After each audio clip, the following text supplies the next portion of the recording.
ഭവനങ്ങളിലെ പിരിമുറുക്കത്തോടുകൂടി ഉറക്കമില്ലാത്തവർ, pressure കൂടുന്നവർ, അതിൻ്റെ പേരിൽ പല പല രോഗങ്ങളാൽ മനസ്സിടിഞ്ഞു പോകുന്നവർ ഉണ്ട് കർത്താവേ. ഈ പ്രാർത്ഥനയുടെ ശക്തിയാൽ അവരെ നീ സ്പർശിക്കണമെന്ന് പ്രാർത്ഥിക്കുന്നു. ദിവ്യ നിന്റെ വിശുദ്ധ പൗരോഹിത്യത്തെ നീ അനുസ്മരിക്കണമേ കർത്താവേ. നിന്റെ നാമത്തിൽ അടിയൻ ഈ കാലങ്ങളെല്ലാം ചെയ്തിട്ടുള്ള സുവിശേഷ വേലകൾ നീ ഓർക്കണമേ. അത് ഓർത്തുകൊണ്ട് ആരെല്ലാം ഇപ്പോഴും ഈ പ്രാർത്ഥനയുടെ കീഴിൽ വരുന്നുവോ, ആരെല്ലാം ഈ പ്രാർത്ഥനയിൽ ആശ്വാസം പ്രാപിക്കുന്നതിന് വേണ്ടി നിന്റെ തിരുസന്നിധിയിൽ കണ്ണുകളടച്ച് കൈകൾ കൂപ്പി നിൽക്കുന്നുവോ കർത്താവേ, അതെല്ലാം അവരുടെ യോഗ്യത കൊണ്ടല്ല, ഞങ്ങളുടെ പാപങ്ങളെല്ലാം വിസ്മരിച്ചുകൊണ്ട് അങ്ങയുടെ പീഡാനുഭവത്തിൻ്റെ യോഗ്യതയാൽ നീ അവരുടെ കണ്ണ തൊതണമെന്ന് പ്രാർത്ഥിക്കുന്നു കർത്താവേ. അങ്ങയുടെ തിരുസന്നിധിയിൽ ശിരസ്സ് നമിച്ചുകൊണ്ട് കൈകൾ കൂപ്പി നിൽക്കുന്ന, അതിരുപൊടി നിൽക്കുന്ന മക്കളുടെ മേൽ നിന്റെ തിരുമുറുപാർന്ന വലതുകിടത്തിൻ്റെ ആശീർവാദം നൽകണമേ എന്ന് പ്രാർത്ഥിക്കുന്നു. അമ്മേ, പരിശുദ്ധമ്മേ, എല്ലാ മാലാഖമാരെ, രക്തസാക്ഷികളെ, വിശ്വാസപിതാവെ, ഞങ്ങൾക്ക് വേണ്ടി മാധ്യസ്ഥം വഹിക്കണമേ കർത്താവേ.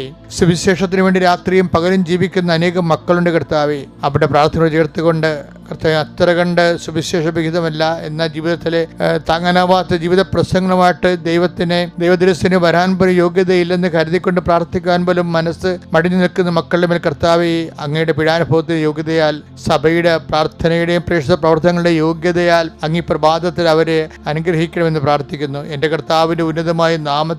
കർത്താവിൻ്റെ ഉന്നതമായ നാമത്തിൽ സഭയുടെ അധികാരത്തിൽ കുരിശടയാളത്തിൽ ജീവിക്കാൻ മാർഗമില്ലാത്തവരെ, ജീവിത മാർഗങ്ങൾ നഷ്ടപ്പെട്ടു പോയവരെ, ജപ്തിക്കും അതുപോലെ തന്നെ വിറ്റുമാറി അന്യാധീനപ്പെട്ടു പോയവരെ, ഇങ്ങനെ ഓരോരോ തരത്തിൽ ഓരോരോ വിഷമത അനുഭവിക്കുന്നുണ്ട് ഈശോയെ. അവരെല്ലാം ഓർത്ത് പ്രാർത്ഥിക്കുന്നു. ദൈവത്തിൻ്റെ കരുണ 40-ലേറെ വർഷമായിട്ടും കർത്താവ് ജീവിത പങ്കാളി കിട്ടാത്തവരുണ്ട് ഈശോയെ. അവരെ സംബന്ധിച്ച് പ്രാർത്ഥിക്കുന്നു. ഓരോരോ ഉദ്യമത്തിനായി കർത്താവ് അങ്ങയുടെ മക്കൾ അങ്ങയുടെ തിരുസന്നിധിയിൽ നിന്ന് അങ്ങയുടെ ഭവനത്തിൽ നിന്ന് ഇറങ്ങിപ്പോരുമ്പോൾ കർത്താവ് അവരുടെ യോഗ്യതയല്ല, അവരുടെ കഴിവ് കൊണ്ടല്ല, അങ്ങയുടെ കൃപ കൊണ്ട് അവർ കണ്ണീരോടെയാണ് വിതക്കുന്നതെങ്കിലും കർത്താവ് ജയഘോഷത്തോടെ കുവിത കറ്റയുമായി തിരിച്ചെത്തുന്ന കർഷകനെ പോലെ സങ്കീർത്തനത്തിൽ പാടുന്ന പോലെ കർത്താവ് തിരിച്ചു വരാൻ, നിന്റെ നാമത്തെ മഹത്വപ്പെട്ട് തിരിച്ചു വരാൻ ഇന്നത്തെ ദിവസം കർത്താവിൻ്റെ നാമത്തിൽ പരിശുദ്ധമ്മയുടെ മാധ്യസ്ഥത്തിൽ പിതാവിൻ്റെയും പുത്രൻ്റെയും പരിശുദ്ധാത്മ ശക്തി അതിനെ ആശീർവദിക്കുന്നു.